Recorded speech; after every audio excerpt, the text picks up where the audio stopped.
Hello and welcome back to the second episode of our podcast. Today, in this episode, I'll be talking about materialistic happiness or materialistic being. In terms of student life, I think somewhat we are all materialistic. When I'm talking materialistic, I don't specifically mean phones or laptops. I'm not justifying it by saying that I have to have a Mac or Apple is the best product. I mean, there are a lot of good products out there. I'm just saying how materialistic happiness impacts our life as a student. For example, I'm a 11th grade student and I am looking to buy a laptop.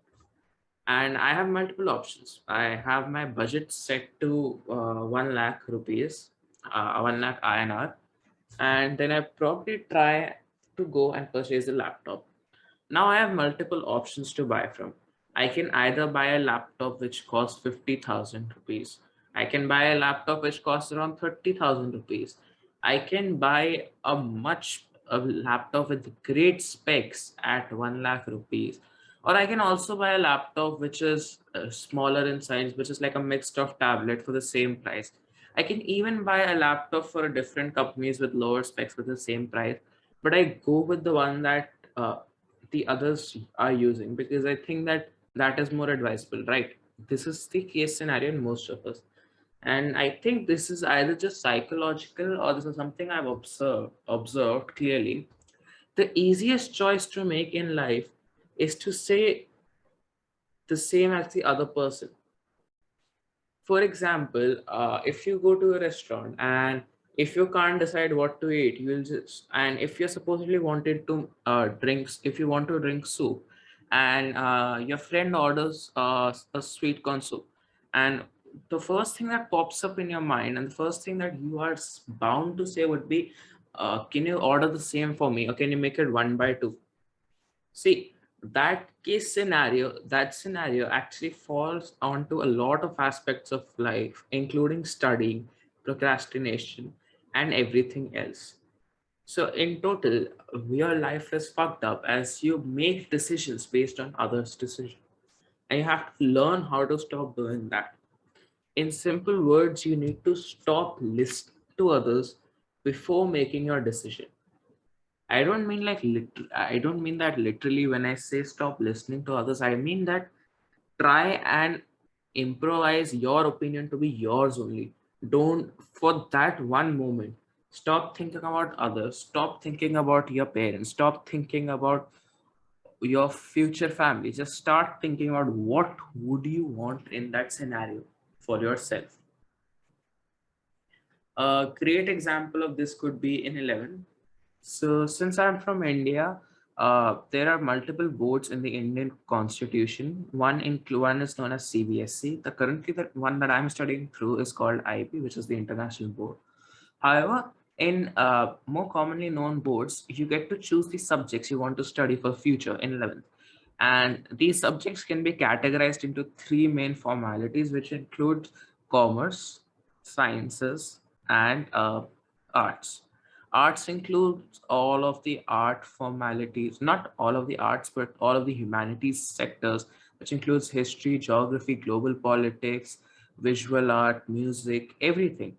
Sciences include the sciences, which is biology, chemistry, physics, which also includes maths, and then a combined stream such as biochemistry or theorist science or anything like that. And commerce includes economics, business studies, and mathematics. Not mathematics as such, but include use of mathematics within those subjects itself. Or it probably includes like probability and statistics, something like that. And now a lot of times I've seen is that there's a perception formed in the society itself where supposedly if you take science because one of your parents did or one of your peers is taking science, this is the most common view. Like even it happened with me. I changed one of my subjects and I regretted it for 2 years because my best friend was in the same subject and we enjoyed the classes.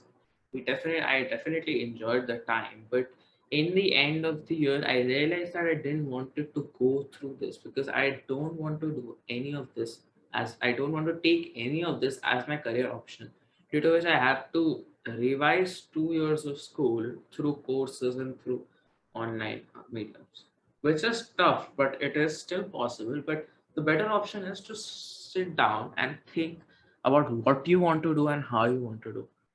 So, first things first, what I would want you to do is, this is a simple activity. Take down a pen and a paper and write, make 3 columns. Things you like, think by things you like, I mean hobbies, passions, subject choices, anything that can be related to.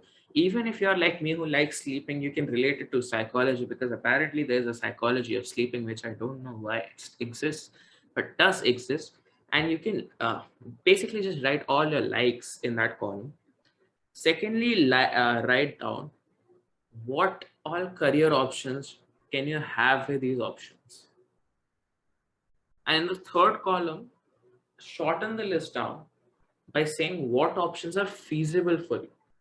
By feasible, I don't mean price wise. Of course, there are some courses that are bound to be expensive than others. I mean what you want to do or what you aspire to do. Basically, I mean, which hobby do you like more than the other one? I can always say that I like sleeping, but I also like music, right?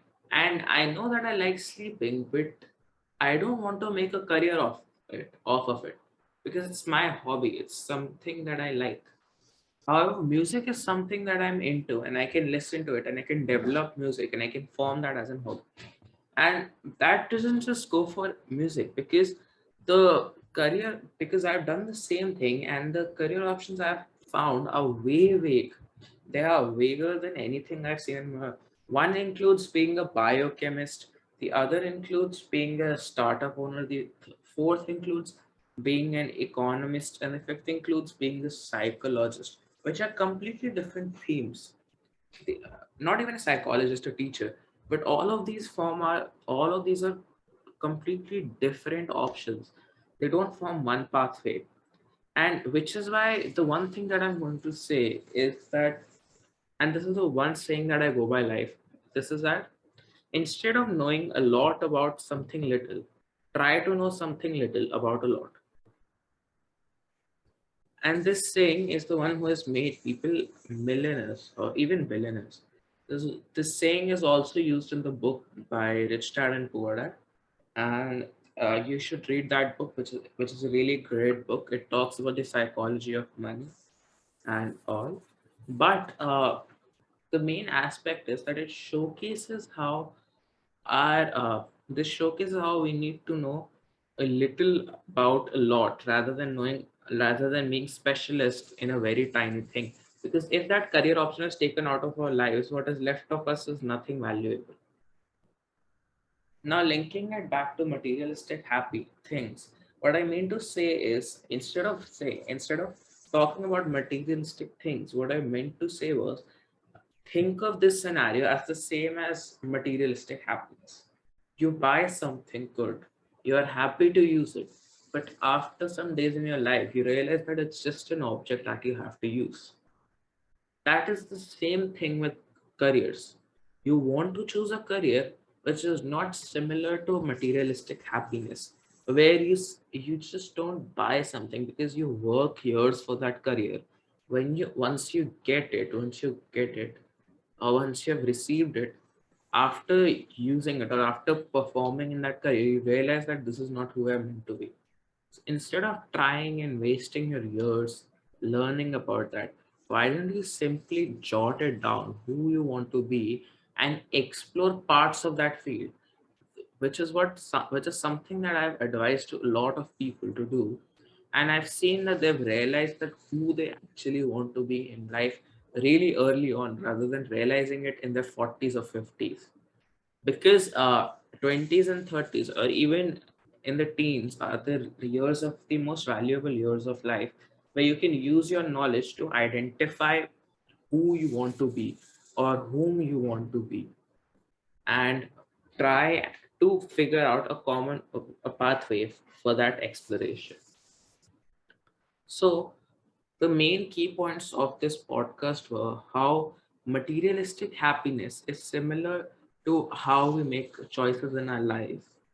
The second, the key activity to find out the valuable assets or the valuable hobbies that you want to take up in life, which include writing down your likes and your hobbies in one column, then then writing all the career pathways that can be made through those hobbies, and then smalling the list down, reducing the list by half or so, and then performing small activities. And this is not something that can be done in a year or so. This takes, if you want to do it truly, this should take you about 4 to 5 years, but the listing part just takes you 15-20 minutes, of even 5 to 10 minutes.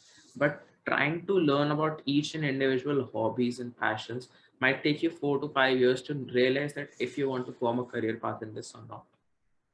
And the fifth is the main saying, which is called know a little about a lot rather than knowing a lot about a little, which basically means that the list you have formed, try to know a little about all of these things instead of knowing a lot about one thing. Because in the end, you might realize that that's not who you want to become.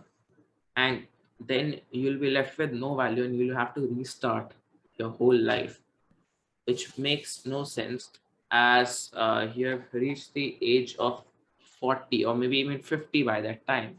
And you cannot depend on restarting your whole life once again. Thank you. That's it for the second episode of the podcast. I can understand that there's a whole difference between the first and the second episode's stylistic way of speaking. However, these changes can be seen, will not even can, will be seen in the further episodes, because each and every topic requires a different tone for me to explain, which is why for the first episode of procrastination, I had a more aggressive tone, as a lot of us procrastinate without even realizing we do. So, thank you, and that's it for this episode.